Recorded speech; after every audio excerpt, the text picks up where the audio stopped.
사도행전 9장 말씀 보겠습니다.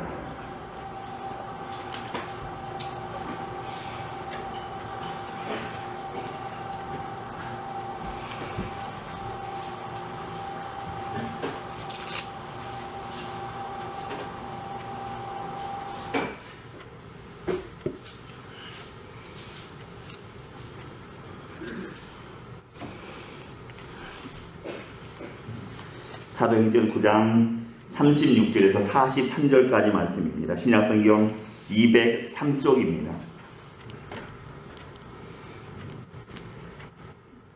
사도행전 9장 36절로 43절까지 한 절씩 교독합니다. 요바에 다비다라 하는 여제자가 있으니 그 이름을 번역하면 도르가라.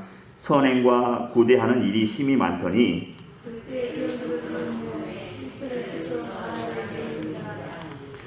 눕다가 요바에서 가까운지라 제자들이 베드로가 거기 있음을 듣고 두 사람을 보내어 지체 말고 와 달라고 간청하여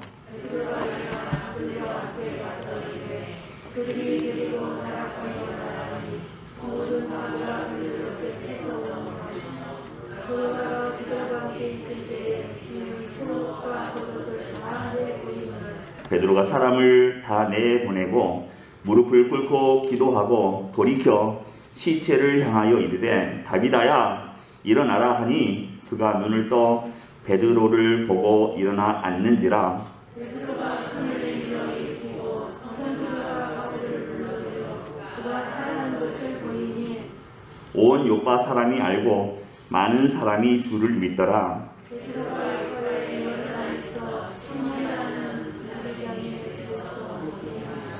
아멘.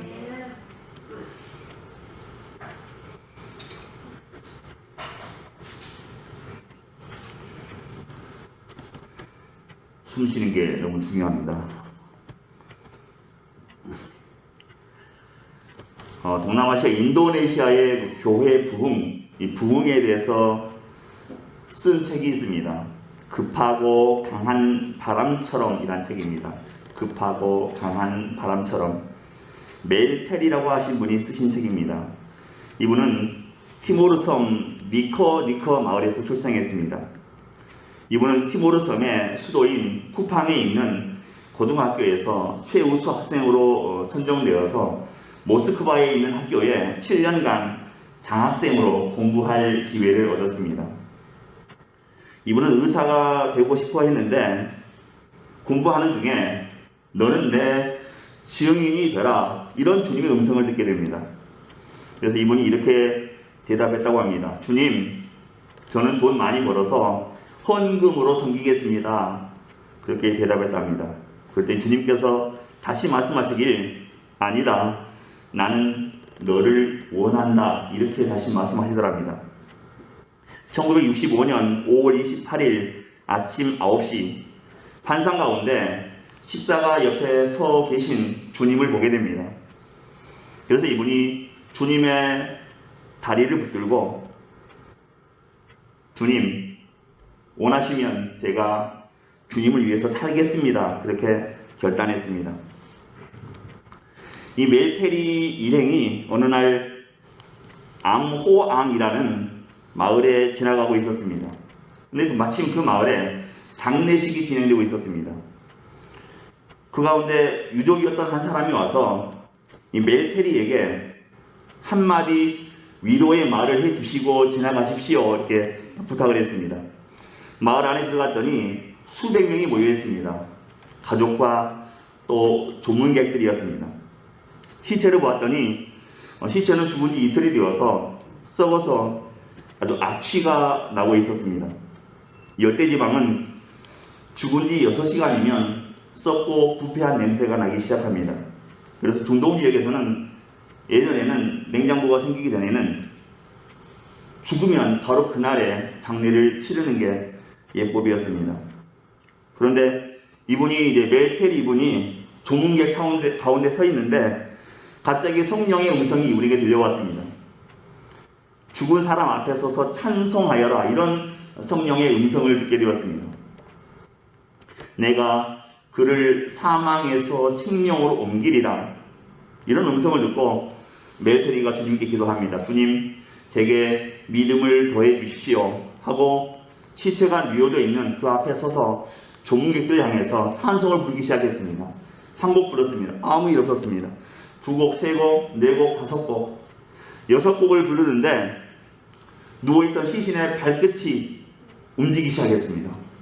그걸 보고 이 멜테리 이분이 두려웠습니다. 두려움이 엄습했습니다.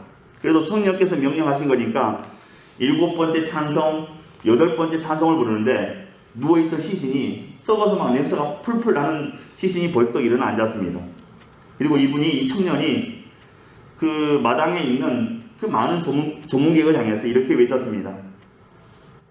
천국과 지옥은 실제로 있습니다. 이 형제가 깨어나서 처음으로 한 얘기가 천국과 지옥은 실제로 있습니다. 이렇게 외쳤습니다. 이 기적적인 그 회승의 역사로 이 섬에 살고 있던 주민 2만 1000명이 주님을 영접했다고 그렇게 그 책에 기록되어 있습니다. 한 사람이 살아나니까 그 섬 니커니커 마을 온 주민 2만 1000명이 살아계신 주님을 영접했다. 그 책에는 그렇게 기록되어 있습니다. 주님의 능력은 못하실 일이 없으시지요. 하나님께서 일으키시는 사건은 하나님의 나라를 위해서입니다. 하나님께서 이적과 기사를 통해서 그의 나라를 확장하시는 것입니다. 하나님께서 일으키시는 모든 사건은 그 안에 하나님의 뜻이 담겨져 있는 것입니다. 우리 주변에서 일어나는 여러 가지 사건들도 우연한 것이 아니라 그 안에 하나님의 뜻이 숨겨져 있다는 것입니다. 세상에 우연은 없고 그 안에는 크든 작든 다 무슨 의미가 담겨져 있다는 거죠.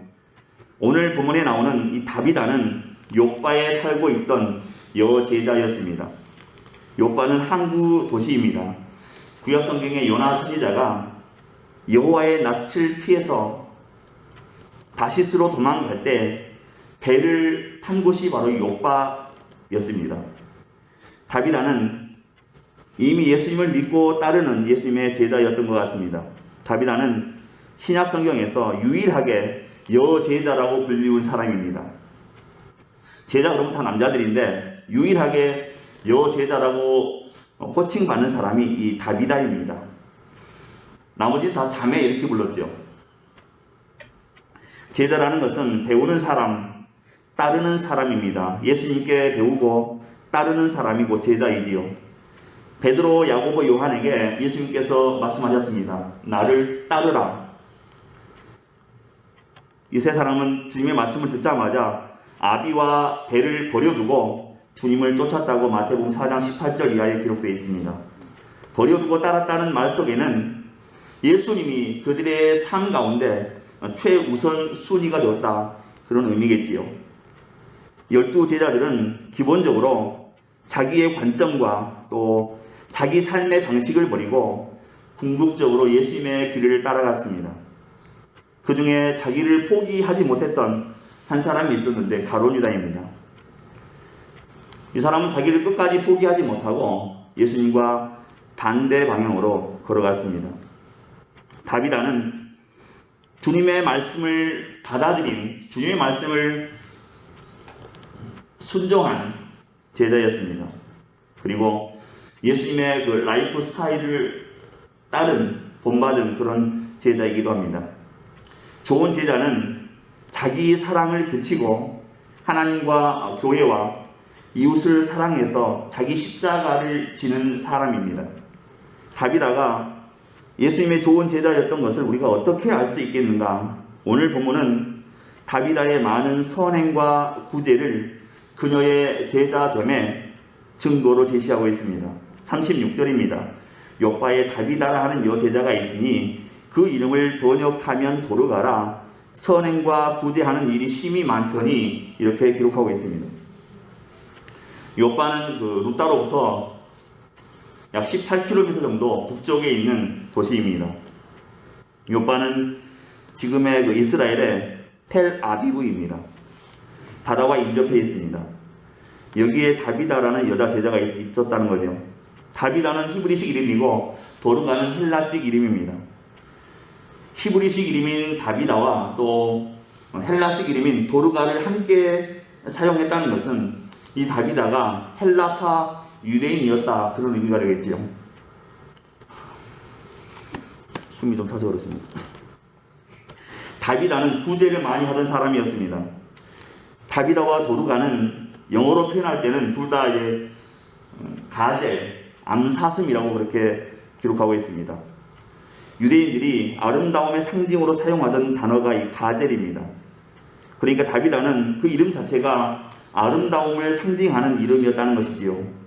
외모가 아름다웠는지는 알 수 없지만 정말 아름다운 삶을 살던 여인이었습니다. 다비다는 이름만 아름다운 게 아니라 36절에 보면 선행과 또 구제하는 일이 심히 많았다고 그렇게 기록하고 있습니다. 다비다는 자신의 이름에 걸맞는 아름다운 삶을 살던 여인이었다 하는 것입니다. 그런데 오늘 본문에 보면 조금 이상한 일이 벌어지게 됩니다. 37절과 38절입니다. 그때에 병들어 죽음에 시체를 씻어 다락에 누이니라 룻다가 요바에서 가까운지라 제자들이 베드로가 거기 있음을 듣고 두 사람을 보내어 지체 말고 와달라고 간청하여 이렇게 기록하고 있습니다. 서두에 말씀드린 대로 유대 지역과 같이 기온이 높은 지역은 사람이 죽으면 금방 썩어서 부패하기 마련입니다.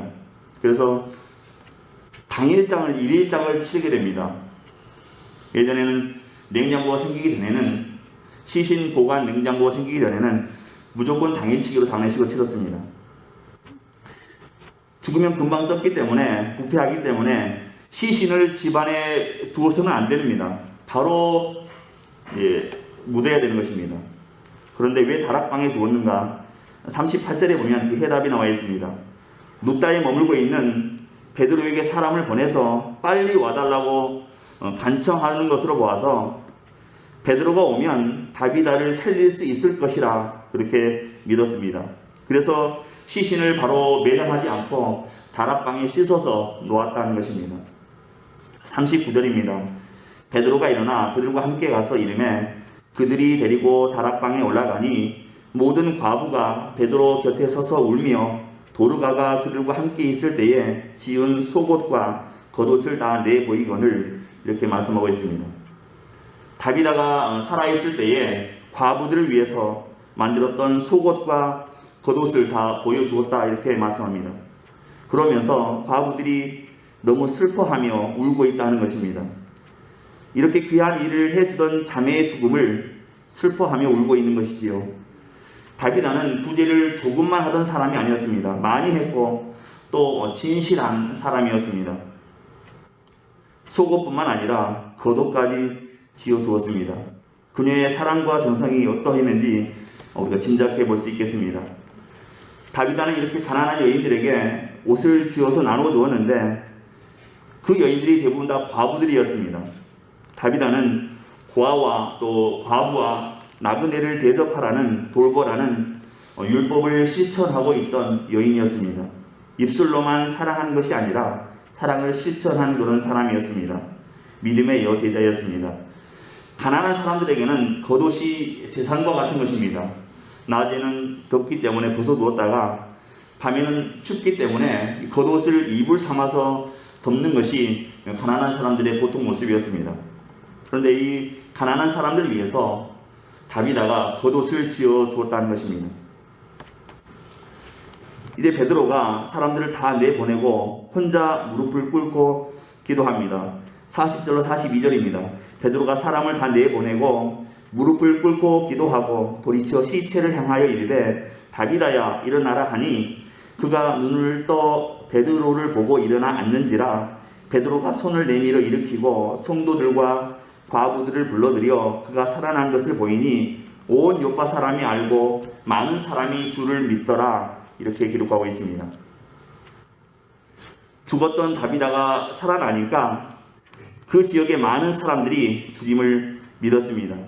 베드로를 추종한 것이 아니라 주님을 믿고 주님께 돌아왔다 하는 것이지요. 다비다처럼 선행과 또 구제하는 일이 많은 성도는 가장 행복한 성도입니다. 선행과 구제가 많은 성도는 주님을 가장 생생하게 드러내 보이는 사람이기 때문이지요. 사실 기독교는 말에 있지 않고 행함에, 곧 선행과 구제에 있기 때문입니다.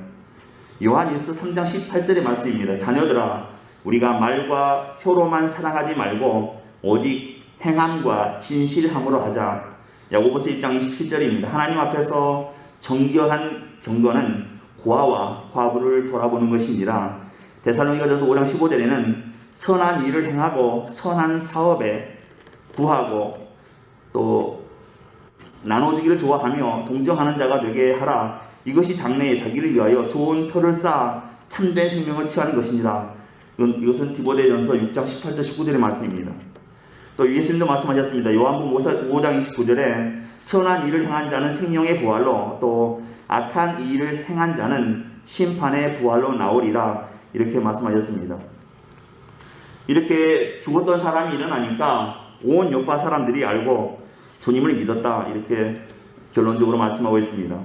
가장 복된 사람은 많은 사람을 주님께로 인도하는 사람입니다. 온 요파 사람들을 주님께로 인도했으니까 다비다는 참으로 행복한 은혜의 사람이었다는 것입니다. 다비다가 단순히 죽었다가 살아났기 때문에 온 요파 사람들이 주님을 믿은 것은 아닙니다. 예수님께서 이렇게 말씀하셨기 때문입니다. 누가복음 16장 31절에 비록 죽은 자 가운데서 살아나는 자가 있을지라도 구원함을 받지 아니하리라. 단순히 죽었다가 깨어났다고 해서 이게 기적이다 생각하고 예수 믿지 않는다는 것입니다. 다비다가 살았을 때에 선행과 구제가 심히 많았기 때문에 그런 그녀가 죽었다가 살아났기에 많은 사람들이 주님께 돌아와 주님을 믿게 되었다 하는 것이지요. 그녀는 살아있을 때에도 주님을 증거하는 삶을 살았고 또 죽었을 때에도 다시 살아났을 때에도 주님을 증거했다는 것입니다. 다비다는 사도행전의 한 페이지를 아름답게 장식한 사람이 되었습니다. 1900년대 초에 상동교회를 담임하셨던 전덕기 목사님이라고 계십니다. 이분은 독립운동에 앞장섰던 목사님이었습니다. 독립선언서를 썼던 최남선 선생의 신앙을 지도했던 분입니다. 또 독립운동가였던 김구 선생의 동역자이기도 했습니다. 이분이 원래 서울에서 목회하셨는데 그 당시에 남대문 일대에 막 가난한 사람들, 소외당한 사람들, 이 사람들을 돕는 사역을 하셨습니다. 특별히 장례 치러줄 사람이 없는 무연고자들, 이 사람들의 모든 장례를 이 전덕기 목사님이 다 도맡아서 했습니다. 그냥 쇠리를 끌고 와서 시신을 싣고 끌고 가서 묻어주었습니다. 왜냐하면 아무도 돌아보는 사람이 없기 때문에 무연고자니까 거지가 죽었다든지 누가 장례 안 치르지 않습니까? 그리고 전염병에 죽은 사람들, 특히 이런 사람들은 나라에서도 간섭하지 않았습니다. 왜냐하면 전염병에 죽은 사람들 만지면 자기도 전염될까봐 그냥 시체가 그냥 널려 있는 겁니다. 그러면 이 전덕기 목사님이 리어커 끌고 가서 시신을 싣고 땅에 매장해 두었습니다. 예, 이런 사역을 하셨습니다. 그런데 이분이 일본 순사에게 끌려가서 많이 고문당하고 또 많이 매력맞았습니다. 결국은 이것 때문에, 이 후유증 때문에 이 전덕기 목사님이 그만 돌아가시고 말았습니다. 이 목사님 장례식 때 운구 행렬이 나갔는데 무려 심리 뒤까지 많은 사람들이 따라왔습니다. 남대문 일대에 모든 거지들, 또 기생들, 또 지객꾼들, 인력거꾼들, 이런 사람들이 이 전덕기 목사님 운구차를 따르는데 그 길이가 심리가 되었다고 합니다. 심리면 4km죠. 제일 앞에 목사님 운구차가 가고 뒤에 4km 정도를 서울 시내 모든 거지들, 기생들, 또 지객꾼들이 다 따라와서 이 목사님의 장례를 지켜보았다는 것입니다. 이 전덕기 목사님도 다비다처럼 마지막 가는 길이 명예로웠던 그런 분이었습니다. 우리가 비행기를 타면 비행기가 이륙하기 전에 승무원이 나와서 안전교육을 하지요. 비상구는 어디에 있고 또 만약에 물에 빠지게 되면 어떻게 하라고 설명합니다. 그리고 산소 호흡기, 산소 마스크가 그 위급 상황에서 내려오는데 그걸 쓰라고 얘기하죠. 그런데 산소 마스크를 쓸 때 아이들 또 환자들한테 먼저 씌우라고 얘기하지 않습니다. 자기가 먼저 산소 마스크를, 산소 호흡기를 쓰라고 얘기합니다. 그 다음에 옆에 있는 사람들 도와주라고 얘기합니다. 왜냐하면 산소를 공급받은 사람만이 다른 사람을 도울 수 있기 때문이죠. 내가 숨이 껄떡껄떡 들어오는데 어떻게 남을 도울 수 있겠습니까? 위에서 산소 마스크가 내려오면 자기가 먼저 쓰고 주변의 아이들 또 환자들, 노인들 먼저 도와주라 그런 의미입니다. 우리도 다비다처럼 은혜를 받아야 됩니다. 내가 받은 은혜가 있어야 또 내가 경험한 은혜가 있어야 다른 사람에게 나누어 줄 수 있기 때문입니다. 출애굽의 영웅이었던 모세가 죽었을 때에 이스라엘 백성들이 어떻게 했습니까, 여러분? 온 백성들이 다 슬퍼하며 울며 40일간 애도하는 기간을 가졌습니다. 그런데 반대로 이스라엘의 가장 악한 왕이었던 아합과 또 이세벨 왕비가 죽었을 때에는 이스라엘 백성들이 이 아합 왕과 이세벨 왕비의 시체를 돌아보지 않았습니다. 그래서 이 사람들의 그 시신은 들개들이 와서 들개들이 다 해결했습니다. 개들에 의해서 이 사람들의 시신은 그렇게 유린당했습니다. 잠언 11장 10절에 보면 의인이 형통하면 성읍이 즐거워하고 악인이 패망하면 기뻐 외치느니라 이렇게 말씀하고 있습니다. 사람들은 의인에게는 형통함과 장수가 있기를 바라고 악인에게는 패망과 죽음이 찾아오기를 기대한다 하는 것입니다. 다비다의 이 흘러넘치는 그 사랑의 원천이 무엇일까? 다비다가 태어난 순간부터 위대한 자선 사업가로 태어났을까? 그렇지 않습니다. 본문에 보면 다비다는 그리스도인이었다 이걸 강조하고 있습니다. 태어날 때부터 자선 사업가가 아니었습니다. 다비다가 불쌍한 과부들을 위해서 자신의 재물과 시간을 포함해서 자신의 그 인생을 낭비할 수 있었던 것은 그녀가 믿는 주님의 사랑 때문이었다 하는 것입니다. 주님께서 자신을 살려주시기 위해서 주님 자신을 송두리째 낭비하셨기 때문입니다. 주님께서 죄인을 살리기 위해 당신 자신을 십자가의 제물로 내어놓으셨다면 하나님 입장에서 보면 그것보다 더 큰 낭비가 없습니다. 죄인 몇 사람 살리자고 하나님의 아들을 십자가에서 죽이는 것, 이보다 더 큰 낭비가 어디 있고 이보다 더 큰 손해가 어디 있겠습니까? 하지만 주님께서 십자가에서 흘리신 그 피값으로 우리가 마음속으로 짓는 은밀한 죄까지 다 용서함을 받게 되었다는 것입니다. 인간에 대한 주님의 사랑은 이렇게 흘러 넘치는, 차고 넘치는 사랑이다 하는 것입니다.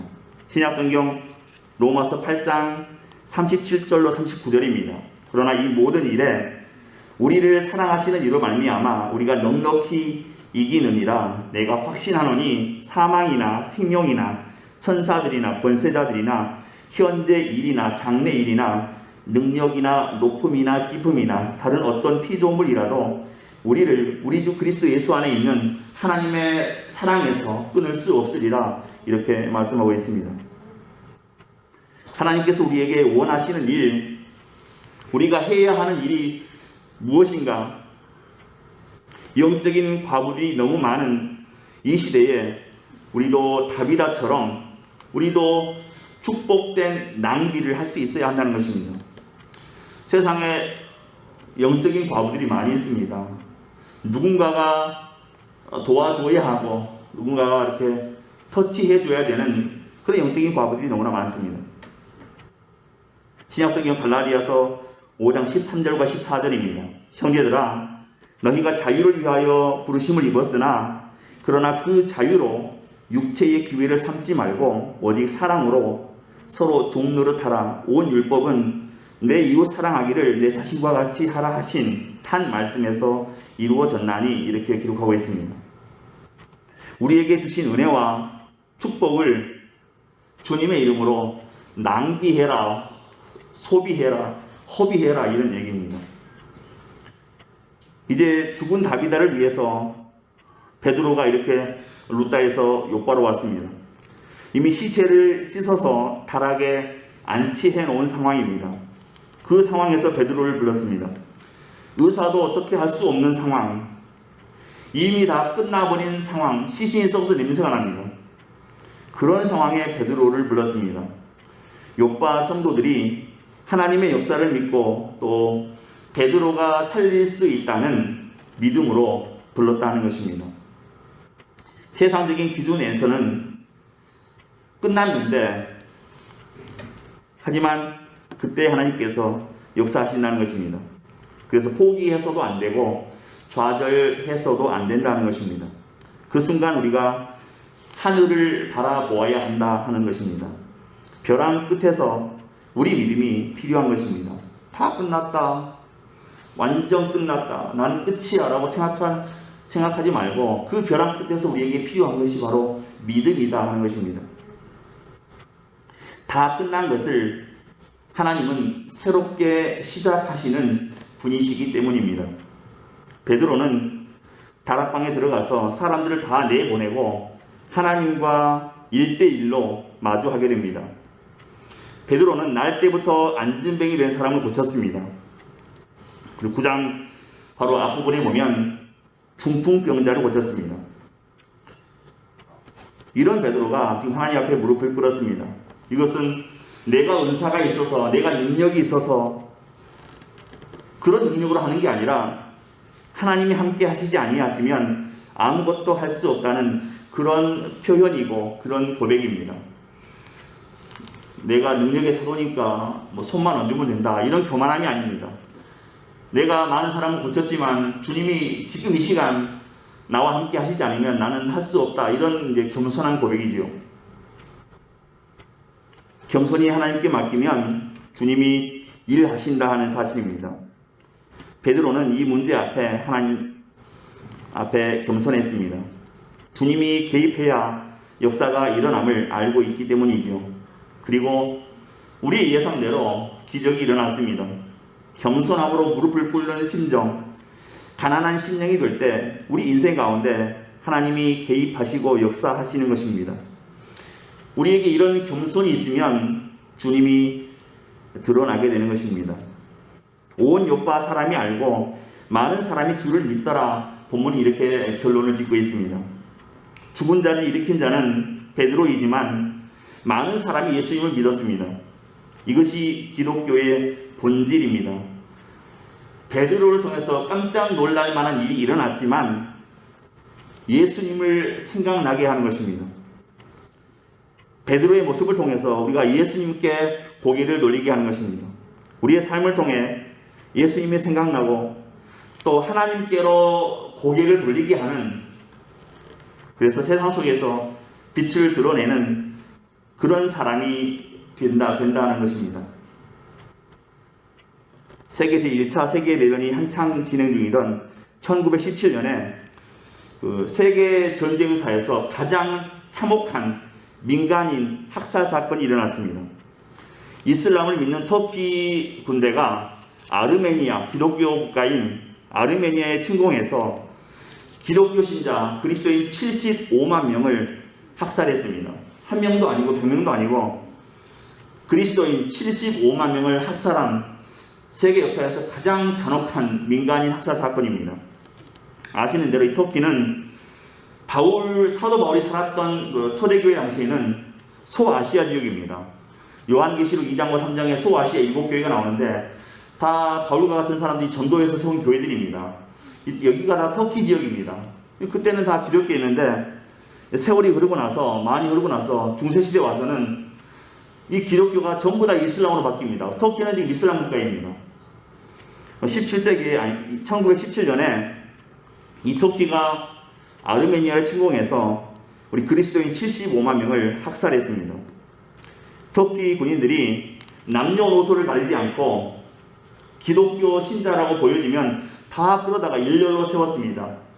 그리고 뒤에다는 구덩이를 팠습니다. 바로 묻으려고 구덩이를 팠습니다.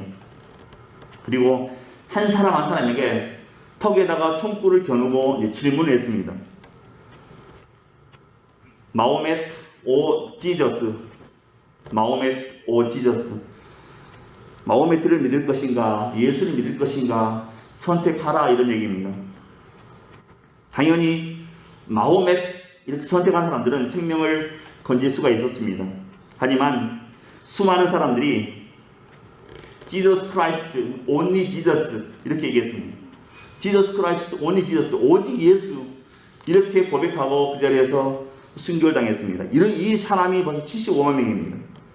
이렇게 믿음을 고백하고 죽은 사람이 75만 명이나 됩니다.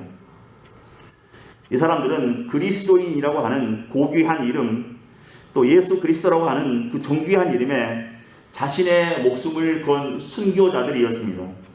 오늘 우리들도 그리스도인이라는 존귀한 이름에 합당한 그런 삶을 우리가 살아가야 되는 것입니다. 세상의 그 유혹에 그냥 홀랑 넘어가지고 그렇게 살아가면 안 되는 겁니다. 말씀을 정리하겠습니다. 주님이 주신 하루하루를 이 다비다처럼 최선을 다하는 삶이 되어야 합니다. 섬김이 곧 나의 행복임을 깨닫고 기쁨으로 섬겨야 합니다. 섬김이 행복입니다. 예수님 말씀하셨습니다. 사도행전 20장 35절에 주는 것이 받는 것보다 복되다 이렇게 말씀하셨습니다. 그래서 섬김이 나의 참 행복임을 깨닫고 기쁨으로 섬기는 삶을 살아갈 수 있어야 됩니다. 그리고 베드로처럼 모든 문제의 뒤에 계시는 그 주님을 바라보고 주님이 개입하시도록 모든 문제를 다 주님께 맡겨드려야 한다는 것입니다. 그리하면 우리 또한 다비다처럼 또 베드로처럼 주님의 영광을 나타내는 삶이 되어진다는 사실입니다. 저와 여러분들이 일생을 살아가면서 주님의 이름을 높이고 주님의 영광을 나타내는 다비다와 또 베드로와 같은 그런 삶이 되시길 주님의 이름으로 축원드립니다. 기도합니다. 은혜로우신 하나님, 이 시간 우리에게 믿음을 더해 주옵소서. 우리 일생을 살아가면서 주님을 향한 사랑, 그 뜨거운 사랑 변치 않게 하시고 언제나 우리가 주님을 붙들고 살아갈 수 있도록, 어떤 위협에도 주님의 이름 붙들고 살아갈 수 있도록, 그리고 주님의 능력을 경험하는 삶이 되어질 수 있도록 끝까지 도우시고 축복해 주옵소서. 우리도 다비다처럼 베드로처럼 주님의 영광을 나타내는 삶을 살게 해 주옵소서. 믿고 감사하오며 예수 그리스도 이름으로 기도하옵나이다. 아멘.